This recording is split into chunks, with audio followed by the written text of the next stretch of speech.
Hello and welcome to the Predictable B2B Success Podcast brought to you by Sproutwith.com. I'm Vinay Koshi and our guests today are Shreya Banerjee and Paul Counts.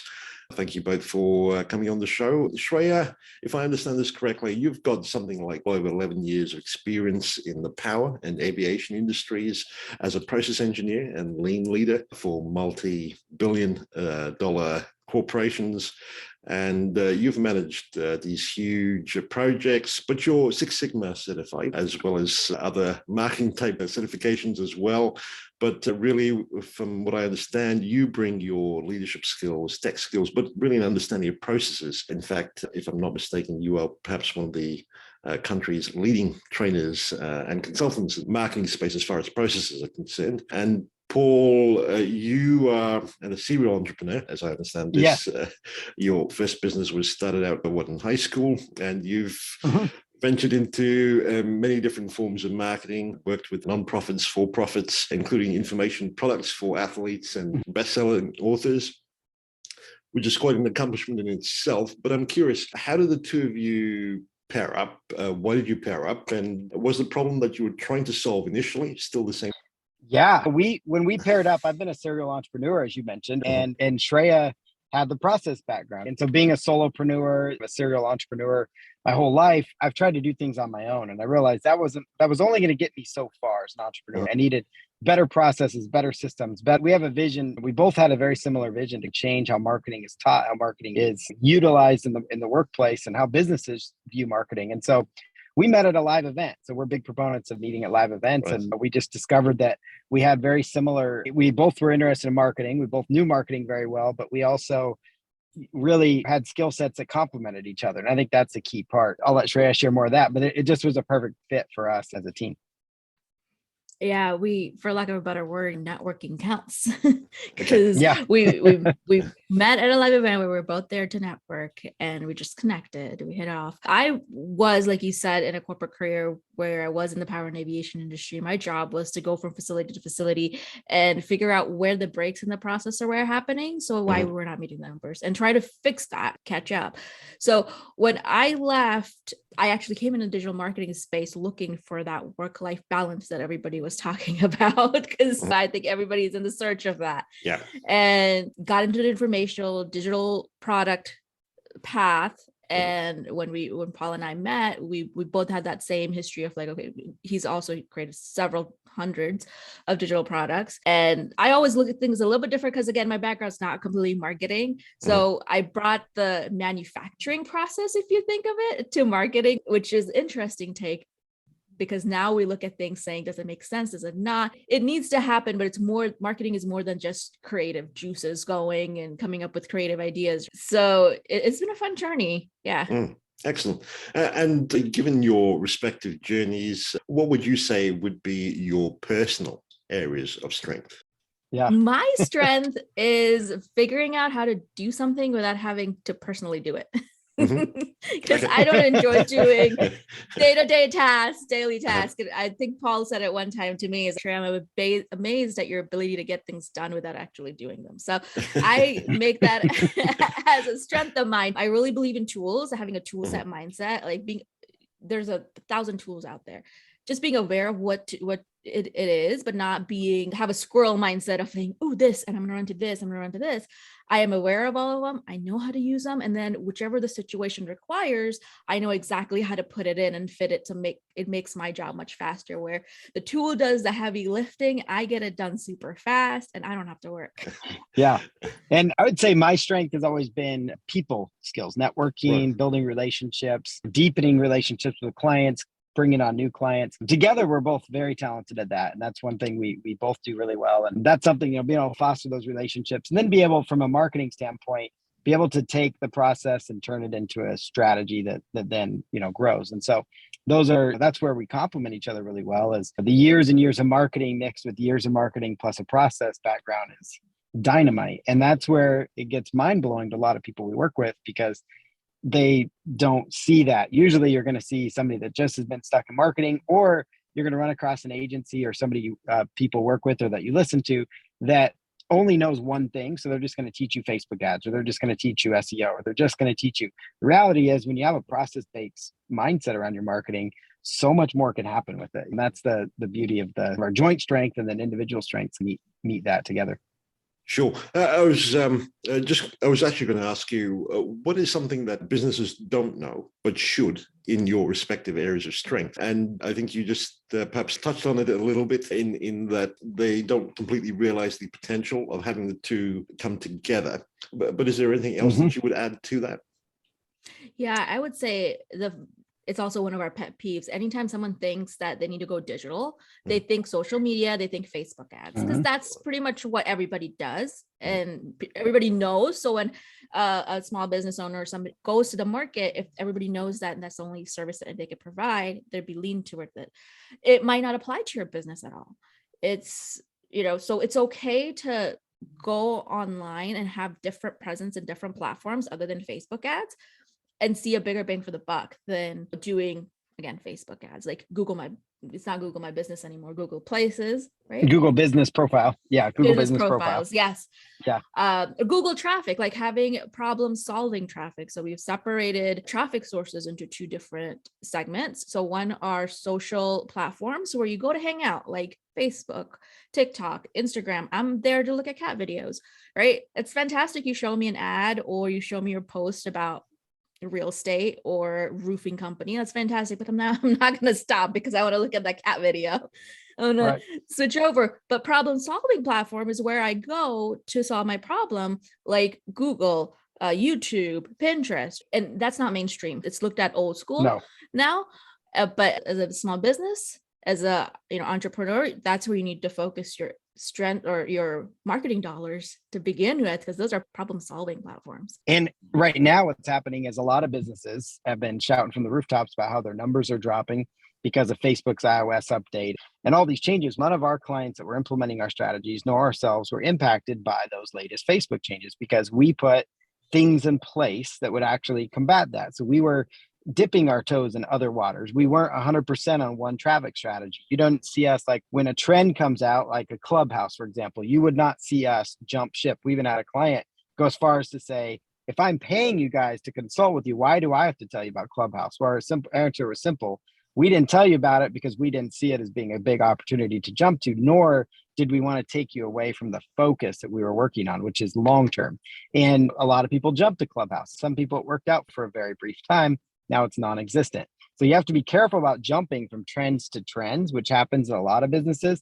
And then to Shreya's point, she was talking about traffic. The other thing that gets taught a lot is and missed in the process is your foundation. And that's, what is your landing page? What is your landing page saying? Who is your customer avatar? Who are you writing your ad copy for? And the reason a lot of businesses miss this is because they're trained in college, which is designed to teach you to go work for a multi-billion-dollar corporation with a huge advertising budget. So they can afford to mess up on campaigns. A small business owner cannot afford to miss the campaigns 90% of the time.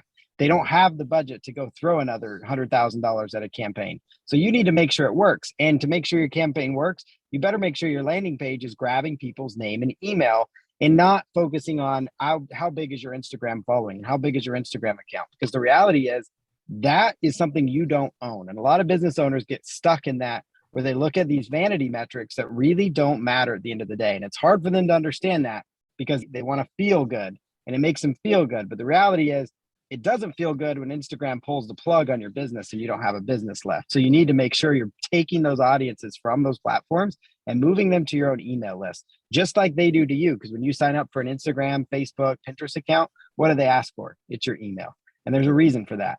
They want your information, so you need to capture people's information. There's a lot in there that I'd like to unpack, and perhaps a good place to start would be your particular approach, which I believe you call the FTE approach. But even before that, you mentioned something interesting, which is your customer profiles, or ICPs, as some people call it. What is it that, if you've been in business or in marketing for a while, you probably heard these terms, but you find businesses keep missing or tripping up on when it comes to really understanding and developing their customer profile? A majority of them don't do it. They just don't do it because it seems like a waste of time in the first place when you could be actually doing something tangible like running ads. So that's the reason I feel like majority of them don't do it, but it's a very important piece to not skip. And the irony of it is that you need that in order to run effective ads. That's the thing. Like, you don't know who you're going to target in your ads if you don't know what TV channels they're watching, if you don't know what influencers they follow. But those are the detail you want to get down to, because then you can run Facebook ads, which aren't relying on iOS updates as much, but you're focusing more along deeper targeting. So you're focusing on people that like, this influencer, let's say the dog training niche market. So you're going to go for people that like the Discovery Channel, but they also like Caesar Milan, and they also like it, not or, because there's and or targeting on Facebook ads, not to get too detailed. But a lot of businesses, they just leave it as people interested in dog training. And then they run their ads and they're like, oh, I didn't get the results. What you want to do is target people that are consumers of information. If you truly want to get people that are actively looking for solutions. So those people are going to watch Caesar Milan. Those people are going to read his books. Those people are going to, so those are the influencers you want to get down to. So you really need to understand your customers' profile to understand what kind of information they want. So as a business owner, just because your customer may shop at your electronics store, but what other stores do they also shop at, so that you can reach those people that are shopping at other stores? And I think one of the biggest mistakes they make is saying, I have a wide-ranging audience. So they're not targeted down enough. And the example I like to give is toilet paper has a wide-ranging audience, yet there are some that apply to people that are just looking for cheap toilet paper, some that are looking for the really soft, cushiony ones, and they have different profiles that they go speak to. And you have to do your marketing like that, where it's okay to have 2 or 3 different people as your target audience, but you have to be able to define them clearly and not mix them together. Oh, no, as I say, you can go as far as to name them too. We've done that, where this is Susie and Susie likes this. And so then your ad is targeting Susie. And if you're consistently, you don't have to say Susie in your ad, as the marketer, because how you write your messaging and how you craft your landing page is going to dictate what inputs you're putting into your landing pages and into your ad. An ad targeting the wrong person is not going to get the best conversion. And a lot of people miss that boat and then wonder why their ad struggles. And they're like, oh, marketing doesn't work, I'm just going to go try other things. You throw their hat in the air. But you got to start with that foundation. You got to understand who you're talking to increase your chances. My takeaway, just listening to the two of you, would be that there should be a real emphasis on the psychographic side of things, and also making sure that your value proposition or selling proposition really speaks to the psychographics of that particular avatar or customer avatar. Yes. Right. Yep. Exactly. And benefits. I think you mentioned benefits there. Benefits are so important. Speaking to what a lot of times businesses get caught up in the features, but those are just things. How long is the video course? How many ounces are in this solution that you're selling, or whatever it is? Those are features. Benefits is, how is this going to change their life? So once you have the psychographics, you can determine what benefit that your product provides to that psychographic is going to stand out the most and get them the most excited. That's where you can really get marketing that counts, is when you start to do that and really pull out that. And the FTE approach, I'm assuming FTE is a bit of an acronym for something. So could you expand on that and tell us a bit more? Yeah, so we call it our FTE formula. F is for the foundation. So your business foundation, having a website, landing page, some way to capture your audience's information. Also, like, focus on copywriting, conversions, all that in the foundation step. And we always say, have a foundation first mindset. So if you think of having the foundation set, then you move on to T, which is traffic, and you can plug in the traffic from any sources. There's so many paid, free, organic traffic, right? YouTube, Pinterest, Facebook, LinkedIn, plug and play once you have your foundation set.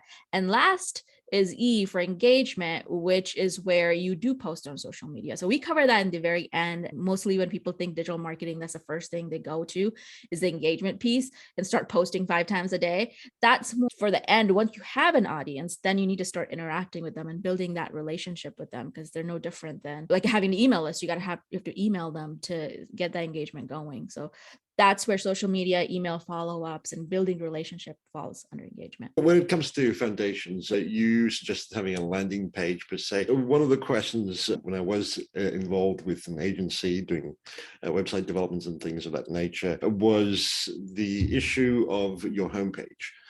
Is that just to be informational, or could that potentially be turned into a landing page straight up front? Yeah, I mean, you really have to view every page in your site as part of the foundation. You really want to make sure if you do have multiple customer profiles, you can creatively speak to them through the way your page is laid out too, because you might direct them down a different path.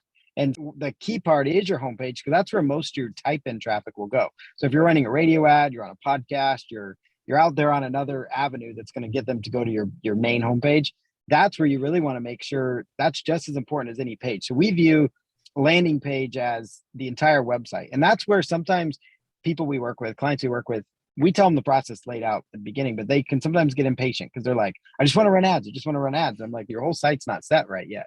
Because if we can run all the ads in the world, but if it's not set, you're not going to get the best conversions.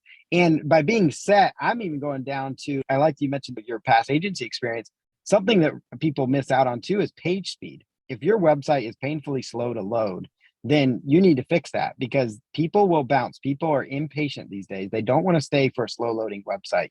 Google actually penalizes you these days. So like in the foundation phase, you should set that. People should also set like their tracking pixels to make sure that when they do send traffic anywhere on the website, that you can then retarget those people through other channels. And we're not just talking Facebook, Instagram. We're talking retarget on Google. We're talking use ad roll. We're talking YouTube ad retargeting.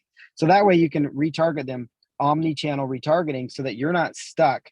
Like a lot of businesses get stuck in this rut of, I'm just going to do Facebook retargeting, and they think that's it. iOS update 14 hits, and then now you've lost your retargeting. So don't put all your eggs in one basket. But yeah, that foundation really, it's really key. That the two biggest things are going to be page speed, and then above the fold is also super critical. So on your homepage, on your landing page, your core benefits of what your brand provides should be seen on a phone and on a computer before somebody scrolls. And that's critical, because sometimes it looks great on a computer, it looks terrible on a phone, or vice versa.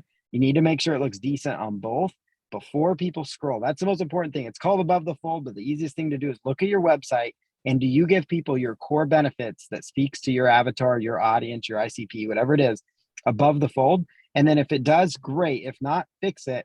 And then also make sure your call to action is easy to find. And that call to action should be some sort of a lead magnet to hook people and capture their emails, because sometimes you only have one shot, and that's your opportunity to capture their. So if I understand you correctly, you're really looking at the website and the entire marketing process is not so much of a transactional thing, even though you may have clients going, let's run ads so that I can get a quick return on my investment. But you're suggesting that you build relationships, and this is perhaps going back to your strength of networking, Paul, and really showing them the ropes, so to speak, in terms of how do you build these relationships out. I mean, it's great that they come onto your website, check out a product or service that you might have, but how do you take that initial interest and further be able to give them the confidence or the trust that they're looking for in order to pick you as the service provider or the product of choice? If you're looking at brand loyalty, you have to have that relationship in order to grow that brand loyalty. And that's the key to being successful long-term, rather than it being a one-hit wonder as your business. Having that relationship with your customer base is so important. Yes, it's so critical. And one of the ways to do that is through strategic, follow-up. So giving them value, leading with, so let's say they join your email list, and instead of just going out, right out, sell, you could set the table for what kind of information they're going to learn about. Maybe it's, and depending on what you're selling, maybe it's a software as a service that's being sold. And in that case, then what you're going to be doing is you're going to provide demos. You're going to provide case studies of how they could use this tool, how it's been used before, with very subtle calls to action. The first email that you should always send should not be a sales email, but it should also always include an opportunity for people to say they're interested. And that can come in the form of a PS, because your first email communication, your first text blast, whatever, is always going to have the highest open rate. So you always want to have some semblance of a sale, but you don't want to come out swinging either. So it's always for those that are interested in what you have and making it easy for them, right? Like I've been on websites where you can't find the dates, you can't find important information, you can't find the pricing. That's one of my biggest frustrations too, I think, with a lot of brands, is sometimes they funnel people towards, oh, set up a call with us to get the pricing or the details. But a lot of times people just want a positive experience, and people are busy. They don't have time to go set up a 15-minute Zoom with you to find the price out. So put it out there. What are you hiding? So that comes in with building that relationship, is being transparent. Transparency really sells and really counts and makes a difference for people. Being transparent is one of the best ways you can do to build relationships, and being open and honest and sharing what makes you better than the competition. And those are things that, if you can speak to that in your email sequence, in your social media campaigns, and being human is going to be very important to that, especially on social media, where sometimes it's easy to just post generic posts and things like that. But using the trends that are happening to attach people and tie it in with your business is a smart thing to do as well. But humanizing it, you're not a brand, you're a person, and you understand their problems. And that's where, when you speak to the ICP, you're going to naturally be building that relationship, because you're the majority of what they're struggling with, and then how your product can fit in. And as you're building out the foundations, as you call it, and looking to build out traffic, could you relate this back to the marketing side of things, as in perhaps the 7Ps, because you also have a particular focus on process? And I would say the websites and things and everything that follows would also be part of the physical evidence, if you're looking at the 7Ps side of marketing. How should we think about strategy? Because a lot of people often think, well, I just need to put up a website, get my product pages up and running, and just focus on the selling side of things, as opposed to really thinking about strategy and how everything else follows on from. Yeah. So I was going to say that when you have that, when you create your ICP, actually, when you do that initial planning, it goes along with it. That's why it's so important. Yeah. And you should not be skipping it. So once you have your foundation, you should be looking at your traffic source, where people that you want to reach are, and also problem solving platforms. Because when you get there, if you look at your customer journey map, people that are looking for your solution right now are going to convert much faster than people who might be thinking about the solution that you're offering. So if you're going to the problem solving platforms, where people are going in and actually typing in the problem they have and looking for a solution then and there and ready to purchase, they're much closer to that buying decision they're about to make. So target there, you're going to see bigger success immediately. And then once you have mastered that, then you move backwards of, okay, let's now try to find people that are starting to thinking about buying a car, or starting to think about buying a new purse. I'm just saying something, but you have to move backwards. If you start from the end, where people are just starting to think, and you're trying to play the inception game, where you're just trying to get impressions and get in people's mind as a brand, you're going to have a much longer lead time before you get that customer as a buyer, convert that customer. So it's very important to start closer to when they're ready for their buying decision, and then move backwards once you've mastered everything. When it comes to the traffic side of things, most people often think of SEO, but that tends to be a longer term game, as it does with content, especially those in the SaaS space. Probably got some investment or funding, would have the pressure of getting results quickly. And therefore the temptation is to get into ads or spending on advertising to get those numbers up and running really quickly. You're taking a longer term focus. Now, from what I'm hearing, you don't avoid ads altogether. You're suggesting a longer-term methodology, if I understand this correctly, to making sure that there is sustainable traffic sources. And one of those. Oh, go ahead. I was going to say, even on ads, we prefer Google ads better, because those are ads or YouTube ads or Pinterest ads. Those are people are going in and trying to solve their problems. So you get a much bigger bang for the buck during those problem solving platforms. Yeah, we're not anti-ads at all. We're anti just focusing on one thing that seems hot, like Facebook or Instagram. Those are better for retargeting or kind of try and find your people, but you're really getting people that are stumbling in there that are not really wanting to be there. So why not advertise on platforms where people want to find your solution? It's a lot harder to sell people that might be interested. And that's what Instagram and Facebook is. That's why it's called targeting.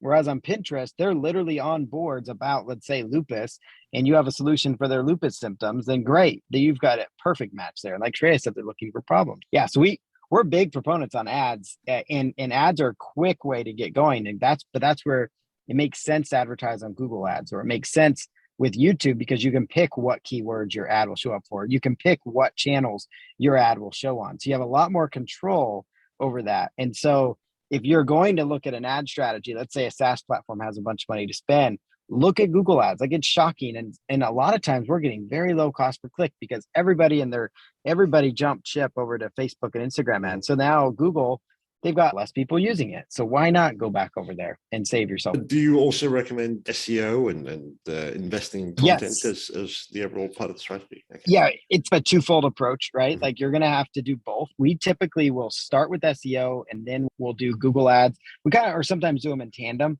But the reason we start with SEO too is because it is longer term. So the longer you take to do it, the longer it's going to take to see the results, right? Like, you can make changes, but it might be three months, 4 months, 6 months. And at that point, we understand there's people wanting results quick because you just put a bunch of money into them. So that's where you should consider Google Ads, Google Shopping ads. Like, those things are going to be great. If you're a local business that's listening to this, then Google Business Profile that Shreya referenced earlier is a great source of organic traffic that also can get you results within a week or 2 weeks, like very fast results. But like SEO, definitely. And you need to invest with that more at the beginning. And it's always an ongoing thing, because once you get your landing pages set, you get the right keywords, you still have to get backlinks to it.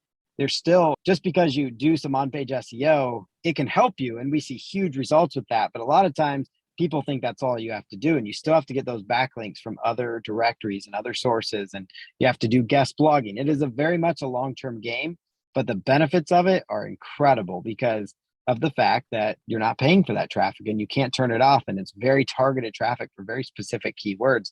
And if you're looking at hundreds of thousands, we work with clients that can get 30,000, hundreds of thousands of clicks. They get 300,000 visits a month from just SEO. And just imagine what that could do to your business. Those are clicks you're not paying for. And so the payoff is huge. It took 2-3 years to get to that point, but the results are there and worth it. So you have to look at it from that approach. Like, it's not going to be overnight, but that's where you can get some of that overnight feeling if you use Google Ads. And simultaneously, when you're running your Google Ads, build your email list, because then your email list is the built-in traffic source that doesn't cost you anything. Once you're building your email list, too many people spend millions of dollars on ads and don't capture a single visitor, as far as their information goes. And then they have no follow-up to do. And then they have to go spend another huge amount of money on a campaign. Why not capture some information, whether it's giving them a white paper, a report, a video, a survey, a discount code, whatever it takes to capture that information. Don't just say sign up for my newsletter. That doesn't work. But whatever it is that people would want that's going to solve their problem, case studies do well, those kind of things. Use that to capture people's information, and then you can follow up as well. So if you put these all together and in motion, you can start to get results quickly while also building for the long term. That's a brilliant approach that you're suggesting there. I'm also aware that engagement would be key to this whole equation, and that process and experience of the processes is particularly important, especially in competitive markets. And I often like to explore this idea of ensuring whatever we produce, be it not just products or services, but even things like content or the strategies that we come up with for marketing, allow for remarkable experiences in content or that lead to remark-worthy conversations as well. So I'm curious, have you seen or had campaigns that have resulted in experiences that got potential clients to go, wow, I've never really experienced that side of things before, whether it be the lead magnets or the care or the support that they received, or something else altogether? Yeah, actually, we did that for our Exogen, this example I'm thinking. The publicly traded. So this was, the client was more in wow, I think. And to some extent, the customer was too. But one of the ways, it was a very strategic, funnel that we set up for an organization, that a publicly traded company, health space, and it's a very complex funnel. So a lot of times people view funnels and they're like, they can be very difficult to implement. So you view it as, because sometimes you have a business where it's not just a transactional thing where the customer can go make a transaction on a website. And in this case, their target audience was a mixture of physicians that also the other target audience, so physicians that would recommend their medical solution in their offices, their special test. And then you had patients that had the struggles, right? So the challenge was, how do you reach physicians so that they show it? Well, physicians are busy. They don't have time for ads. They don't really have time for these. But when they want to be on social media or looking at ads, they want to be unwinding. They don't want to be looking at all this stuff. So it's difficult to attract them. Plus, there's not very many of them.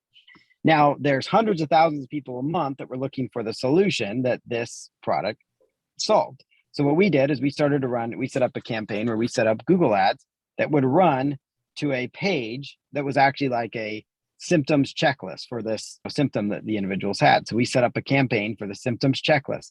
And so we would run cheap clicks. We got a lot of cheap clicks running to this. And because symptom keywords tend to get a lot of lower cost clicks, and there's high volume and you can get lower cost per click. And you're also very much focusing on the consumers, right, side of it. So the consumers would fill out a whole laundry list of issues they had. And then that form would go to their sales team, who would then follow up. And if there was not a provider that currently carried that test in that area, they would reach out and then they would contact that provider. And so that's something we've actually are working with another client to potentially start implementing, and some others. And so that was a very unique approach, because we took what some viewed as an impossible funnel, or the frustration point they had, which was, we've got this great test, but we're struggling to reach the physicians, which it is very hard, because they were trying to advertise on LinkedIn. LinkedIn is extremely expensive. You could be paying up to $50 to $100 a click, sometimes more. I mean, for some of these crazy industries, especially like very specific physicians. So it's very expensive. They also have no time for that. So the best approach is bring in people who are begging for a solution to this problem. And then now you can go to the provider and say, hey, I've got a patient that's ready for this test that you could see if you would only carry our test. So it's a win-win, right? Mm-hmm. So with marketing, you have to look at, in anything that's going to create a better customer user experience, you have to look at win-win approaches. And that was an instrumental growth point for them, but it's a win-win. So does this win for the consumers? Does this win for the customer? And so those are the types of strategic things you need to look at. Brilliant. And Six Sigma marketing, Shreya, I believe this is more of your wheelhouse. Some of our listeners may have heard the term, but may be unfamiliar with all that it entails. Could you expand on that? Yeah, I look at it as it's common sense in marketing. Lean is really common sense, right? Lean is not anything complicated. It's just saying, go find out where waste is and eliminate. And in order to do that, you have to map out the process first and see where the waste is. It's very hard to do that, because as soon, even in the manufacturing world, everybody was like, well, it's being done, it's happening. Why do we need to spend time and map out everything and collect the data to figure out how to make things better? I find the same challenges always happen in marketing too, because we are always let's look for the next better solution. But if you actually sit down and look at your entire marketing process, your customer journey map, and look at where your traffic sources are coming from, look at the conversions on your page, and then strategically target, okay, this quarter, we're going to focus on our landing page and improve our conversions. Next quarter, we're going to focus on our traffic sources and the numbers there. So you go by and solve problems one at a time. Trust me, there's 20,000 different problems. That's what you're going to find in your entire plan. But you take them chunk at a time and do continuous improvement. That's all it is. You're going to start seeing that difference in your entire, you might have read the book Atomic Habits, where you're doing that to yourself. You make a little bit of change in yourself and the habit that you're trying to do, so that you could get in another direction that you were trying to go on. Same thing happens here in a marketing process side, where you make small changes that will stick and stay there. Then you can move on to the next one that will stick and stay there. Move on to the next problem, and pretty soon you're going to see a big transformation within your marketing. So if I understand this correctly, you're essentially taking the customer journey map as more or less your foundation, and then superimposing your existing campaigns and efforts, if you will, on top of that, in order to determine what's currently happening, and then determine what sort of conversions hit your benchmarks. Is that correct, or do you use industry benchmark? Yeah, so we we take the current customer journey map, we apply FTE to it if they're not doing that, having a foundation first mentality. If they don't have it, we do that first. If they have it, fantastic. Then we do look at the industry standards and said, are we meeting the numbers? Sometimes the industry standard is not that great. So we come from the online, like not necessarily the corporate route where 1% conversion rate's fantastic sometimes, and it's not good. That's not good. You should have more than that. So sometimes we challenge the industry standards and saying, hey, no, this is not good, because some of the bigger companies have money to spend and smaller businesses don't have that. So you need higher conversion rates. And so this is more to reduce waste. How do you think about whether it's appropriate to apply a new campaign, as it were, to or things that you already have in play? So again, if you go back to the FTE, we look at the T source of traffic, right? Are the traffic sources that you're going after, are they appropriate to your business? If they're not, let's pivot. Let's change what we're doing. Yeah. And also changing like your targeting too, like what keywords, what phrases, those things are equally as important too, right? As far as changing, we don't always just change full traffic sources, but we can. We've done that too. But it also does come down to like, okay, changing the ad copy a little bit. Sometimes you have to tweak the landing page, even though people apply FTE. It's maybe this is a lean for it, but continuous improvement. Like you always have to continue to improve and make it better. And that's a reality, because sometimes an ad can get stagnant if it's seen by a lot of people in the same market over and over again. Sometimes you can get ad blindness. Sometimes things change in the industry. Sometimes there's new opportunities to capitalize on. You're in a continuous state of improvement. Now, once you get it running and it's working, then yeah, you can keep that campaign running and then work on something else, or there's always something to fix. But I think sometimes we get stuck mindset of this ad didn't work, so let's move on to the next thing. And that's just the wrong mindset. There's changes that can be made. It could be a tweak to the landing page. It could be a tweak here. And marketers, we don't get it right every time. And that's a mistake a lot of people make in business. They just think that this marketing campaign didn't work, so therefore Google Ads sucks. Well, no, it could have been the ad. It could have been the landing page. It could have been you just missed the targeting. Maybe your ad went live on the wrong day. There are certain days to email your audience, to run ads for your audience, depending on your ICP. So there's always something that could be tweaked to make it. If I remember correctly, when we spoke earlier, you suggested that there was a quicker way to get qualified traffic for software service type companies. You suggested affiliate marketing would be the way to go. Why is that? What's your take on that? Yeah, so affiliates, they have a built-in traffic source. Yeah, so for SaaS business owners, affiliates, if you can find referral partners, some of the largest service SaaS companies out there, if you look at their biggest growth trajectory, it came from actually leveraging affiliates and leveraging partners that have an audience that it may not be a direct competitor, but they have an audience of people that are interested in what that provides. So I'll give you an example. Let's say you have a landing page software and you have a list of people that are business owners that may want to build landing pages down the road. That'd be a perfect fit. And you could offer a commit source of traffic. You could offer them a commission to promote that. Maybe it's 10%, maybe it's 20%, 30%, something like that, whatever jives for your market.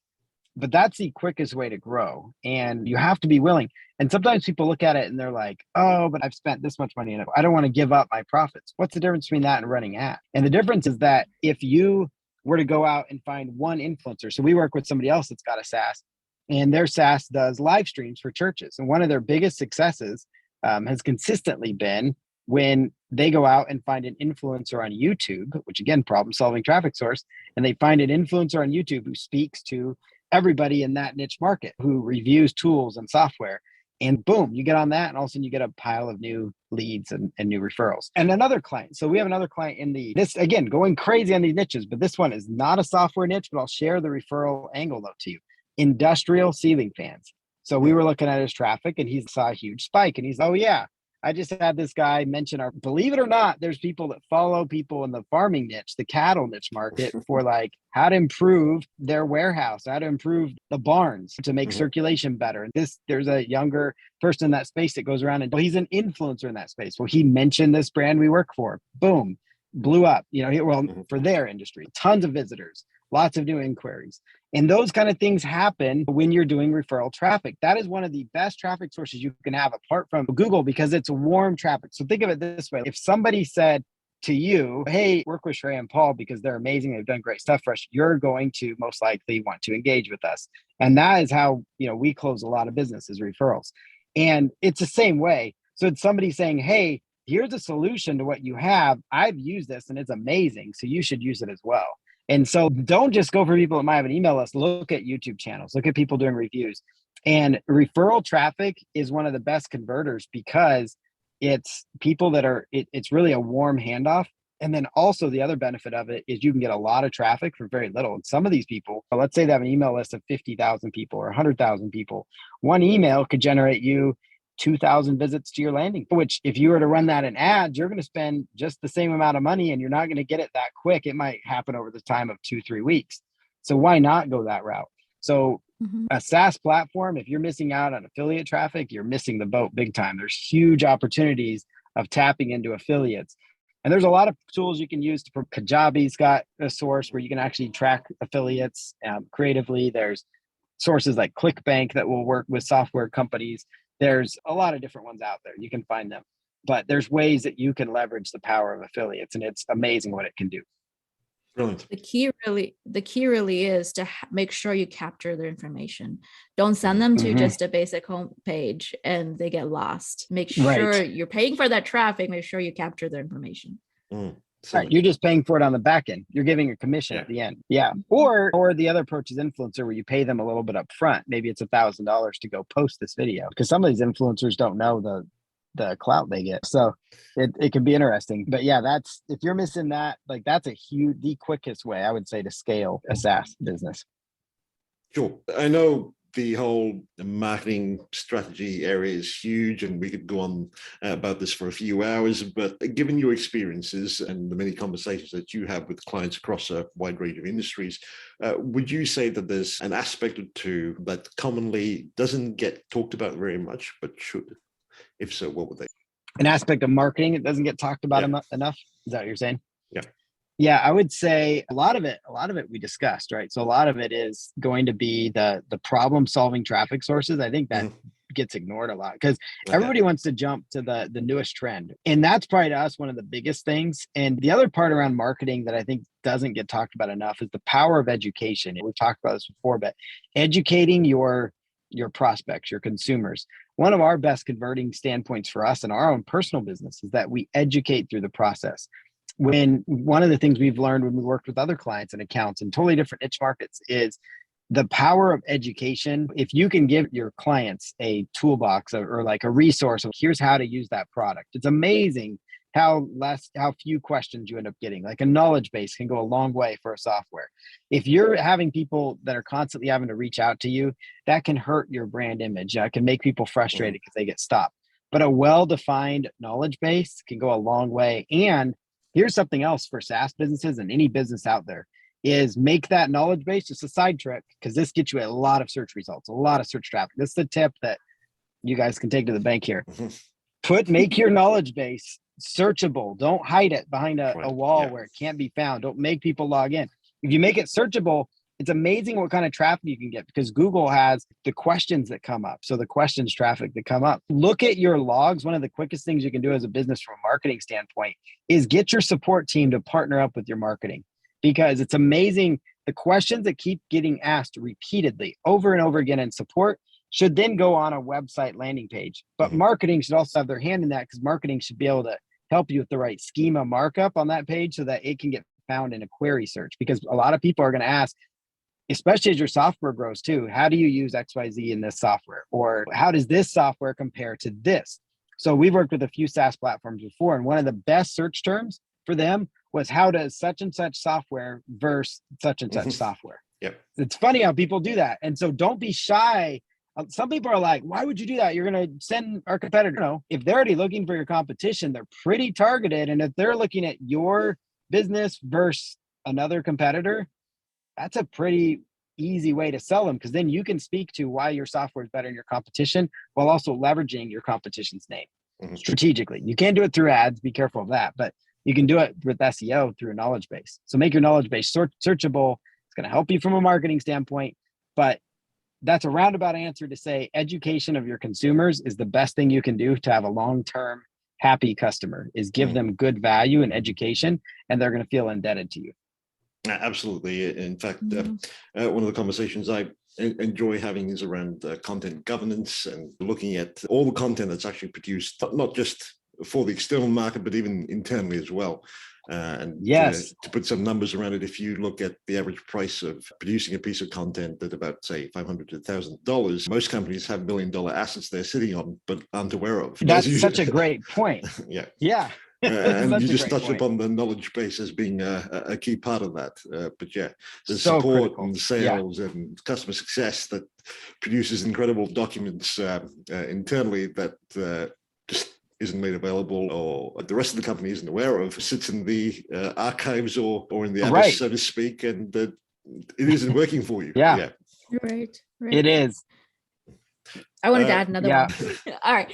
So unless you're Nike or some other big brand, impressions don't matter much, right? Impression-based ads. It's not being talked about. Majority of our customers come in and say, hey, I just got 500,000 impressions. That's fantastic. How much business did you get out of it? How many people clicked? How many people purchased? So if you're small to medium-sized business and you're trying to try growth hacking techniques, right? Impression-based ads are not for you. Those are for much larger type businesses. You're going to be looking for the traffic sources that we talked about. Affiliate is amazing. Affiliate marketing, problem solving platforms, all those, but impression-based ads, stay away from them. Great point. Great point. This has been terrific. And Paul, to wrap things up, I'd like to ask both of you, if you were listening to this episode, what would be your top take? Oh, this is great.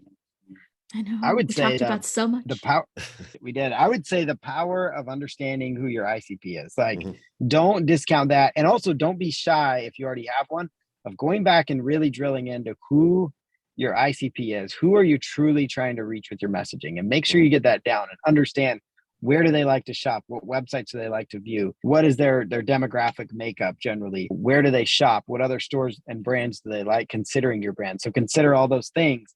Really nail that in, because that will be a key part of your messaging and your marketing and your support and everything moving forward that you do. And it's going to be critical. Yeah, I would say I agree with that. And then also that it's a living, breathing document. Treat it as that. It could change, and it's okay to change. To go back to it every 6 months or on a year basis and see if you're there. You might think when you're starting that your audience is this, but you might get way better engagement from another set of audience that you stumbled upon. So it's okay to change. And for listeners who are curious and wanted to find out more or connect with you, where would you recommend they head to? Yeah, they can actually go to marketingcounts.com and they can learn about us. And we got a free gift for them as well. So marketingcounts.com. Excellent. And are you both active on LinkedIn or a particular social handle? We do, yeah. So mine is. Oh gosh, I don't remember.